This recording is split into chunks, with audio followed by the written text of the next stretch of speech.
compared with a Didier Drogba, and he was expected to hit the ground running. And when he didn't do that at West Ham, and West Ham had paid about £45 million for his talent to come in from Frankfurt, where he had broken every record at that club, and he didn't deliver at West Ham. But the very next season, he was back at Ajax, and he banged in something like 35 goals in 50 games. So he has the talent. He has the ability to do this. But I think now the most important thing about him is that mental and spiritual fortitude I think he has, having overcome a cancer. I think you have a player now who has depth in his soul, and so people and defenses should be very wary about the howler they will see. Must say it was a bold decision he took to play for Côte d'Ivoire after having played with the junior football teams in France. Will he, at the end of the day, if at the end of the career he doesn't really break through or succeed with the Elephants of Côte d'Ivoire, especially a failed World Cup qualification tickets, a less impressive AFCON in They failed to impress at home this time around. Well, at the end of the day, it's true that he's still young, he has a bright career ahead of him.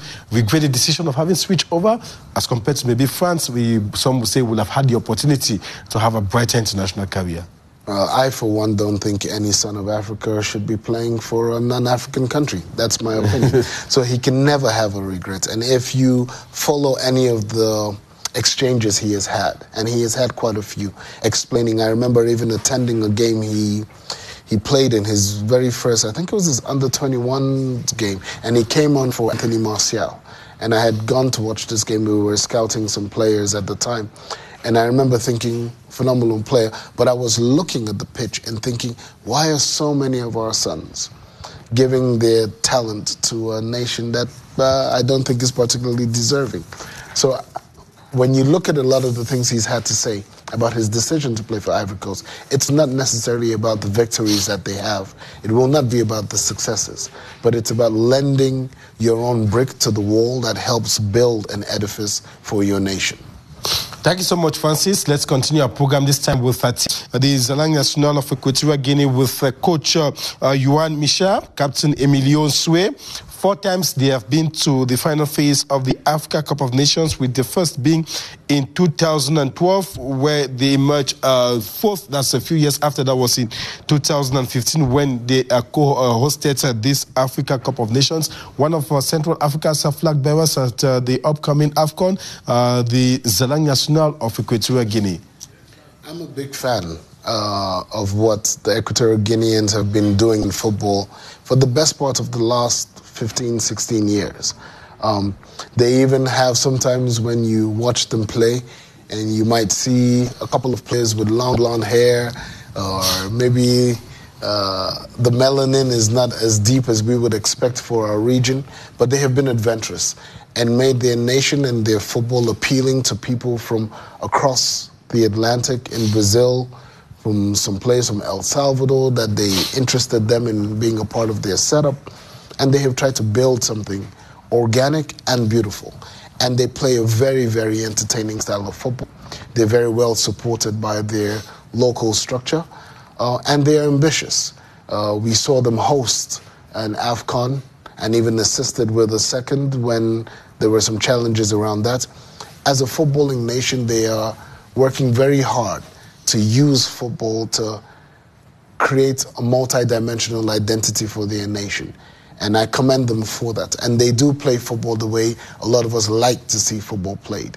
Now, whether they have enough talent and they have enough wherewithal to push beyond the semifinals that they were able to get into the last time around, we look with great expectation to see what a small nation can do when they apply themselves appropriately, with focus and with desire. It remains commendable. One of the peculiarities about the Zalang National of Equatorial Guinea, the issue of naturalizing players of different nationalities, especially remember the case of 2005 where a Brazilian coach naturalized 4 Brazilians, yes. And FIFA turned a blind eye to that.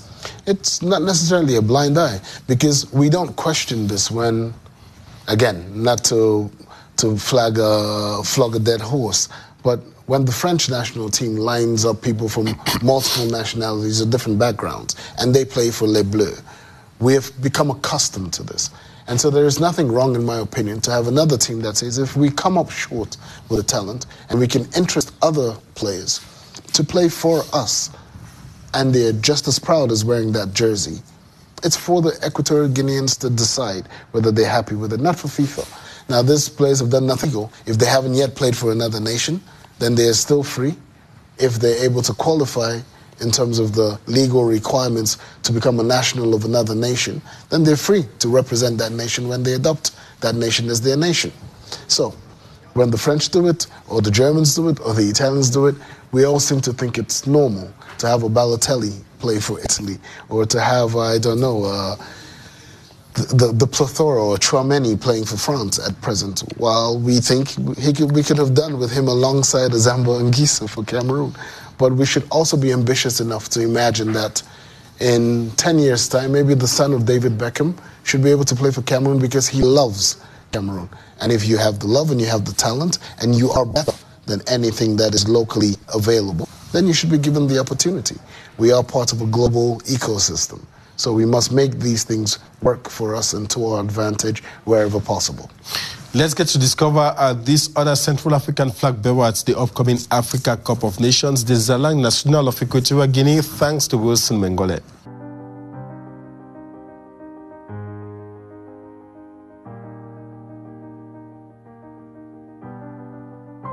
Equatorial Guinea made its debut to the African Cup of Nations in 2012.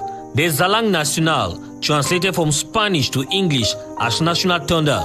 The team have appeared on 4 occasions of the African Cup of Nations, in 2012 and 2015 as hosts. They finished 4th in 2015 and reached the quarterfinals in 2012 and 2021. The Zalang National are currently ranked 88th in the world, as of FIFA ranking in 2023, gaining 3 places. Their lowest ranking came in 1998, where they were ranked 195. The Zalang National biggest win was in Malabo in 2016, where they crushed South Sudan 4-0, while their biggest defeat at the continental front was against Congo 6-0. Emiliano Sue Lopez, 34, is their all-time goal scorer with 17 goals to his credit.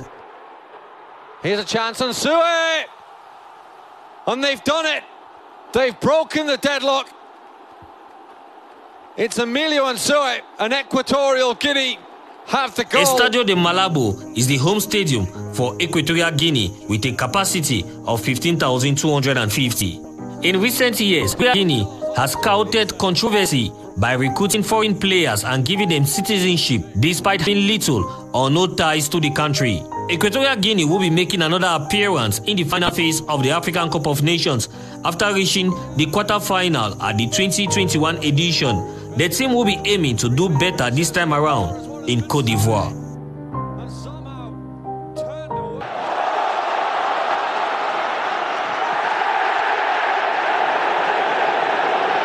Do better during the upcoming Africa Cup of Nations. We'll be looking forward to covering another host city for this great football competition. We're talking about San Pedro, which happens to be a city southwestern Côte d'Ivoire with a population of well over 300,000 inhabitants, with the presence of the Tai National Park, which is the last sanctuary of the pygmy, which serves as a tourist attraction in San Pedro. Gideon Tazona takes us around how to discover San Pedro in Côte d'Ivoire.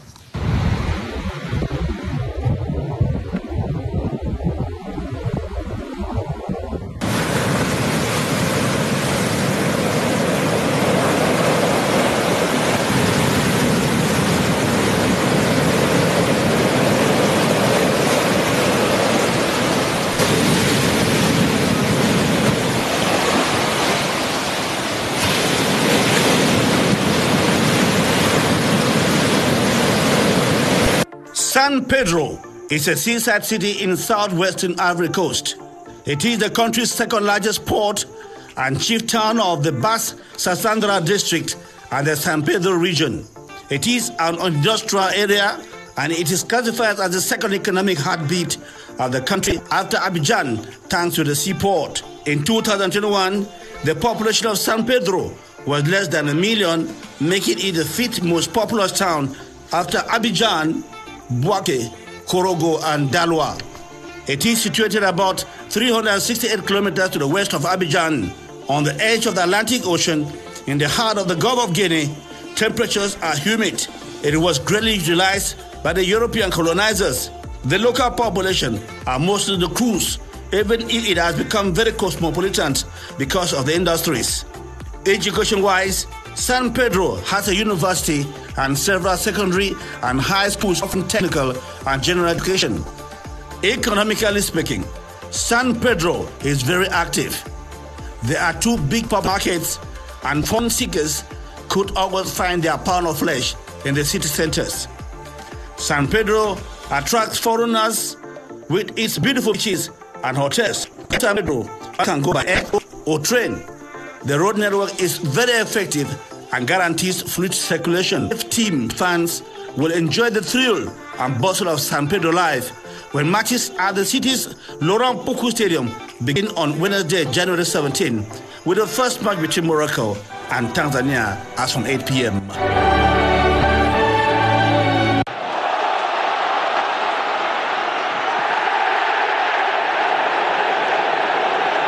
San Pedro, which is just like our Quibi and Limbe back here in Cameroon. Very true.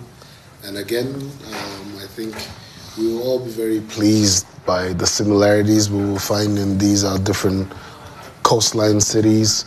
They're very, very similar. Good food, good people, good culture.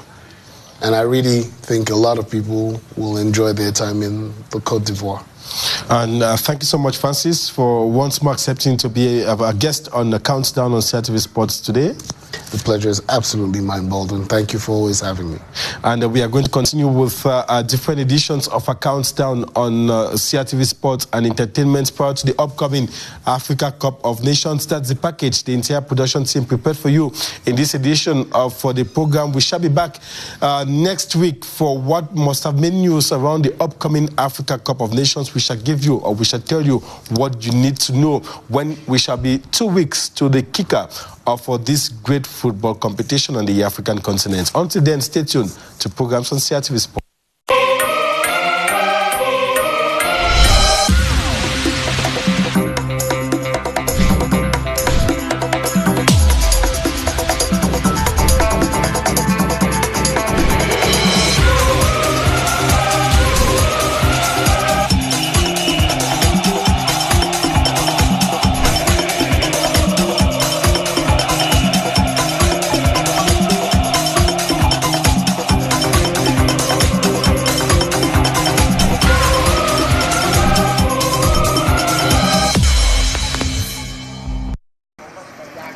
At the entrance to this snack bar, one of the most popular in Petwa, the flags of some great football nations are already flying high as an announcement of what lies ahead after the end of year celebrations.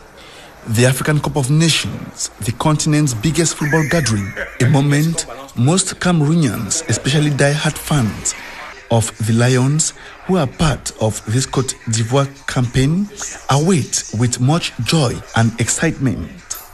Barely few days to go, operators of snack bars and other hotspots where fans will gather are already making plans so that their customers don't miss a moment of this tournament. For the plans of the AFCON, actually my plans are huge. My plans are really huge. But looking at how things are, it was end of year for us.